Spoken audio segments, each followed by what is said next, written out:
విధ్వంసం, విశ్వరూపం, వీర విహారం ఈ ఉపమానాలన్నీ రోహిత్ ఇన్నింగ్స్ల ముందు దిగదుడిపే. బౌలర్ చేతి నుంచి బంత్ వచ్చిందే తడువు ఆకలికి ఉన్న సింహంలా విరుచుకుపడే హిట్ మ్యాన్ స్టార్స్లో పడేయడమే తన లక్ష్యమన్నట్లు శివతాండవం చేస్తాడు. అలాంటి రోహిత్ ఇప్పుడు అత్యధిక సిక్స్లు కొట్టిన ఆటగాడిగా మరో రికార్డు సృష్టించాడు. హిట్ మ్యాన్ దెబ్బ రికార్డుల అబ్బా. ఎస్, రోహిత్ శర్మ వన్డేలో అత్యధిక సిక్స్ల వీరుడిగా నిలిచాడు.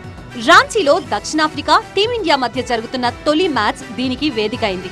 3 సిక్స్లు కొట్టి షాహిద్ అఫ్రిద్ ని వెనక్కి నెట్టి రికార్డులోకి ఎక్కాడు హిట్ మ్యాన్.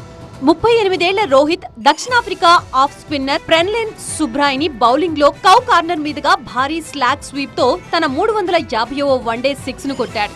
ఆ తర్వాత బంతికి అదే షాట్ ని రిపీట్ చేస్తూ షాహిద్ అఫ్రిద్ తో సమానంగా నిలిచాడు. ఆ వెంటనే మరో భారీ సిక్సర్ బాది నెంబర్ 1 గా నిలిచాడు. అత్యధికంగా ఆస్ట్రేలియాపై 88 సిక్స్లతో విరుచుకుపడ్డాడు హిట్ మ్యాన్. ఆ తర్వాత శ్రీలంకపై 58 సిక్స్లు కొట్టాడు.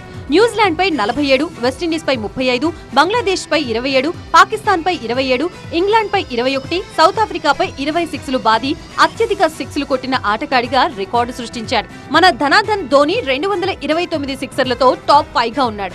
మొత్తంగా రోహిత్ నయా రికార్డుతో ఫ్యాన్స్ సంబరాలు చేసుకుంటున్నారు.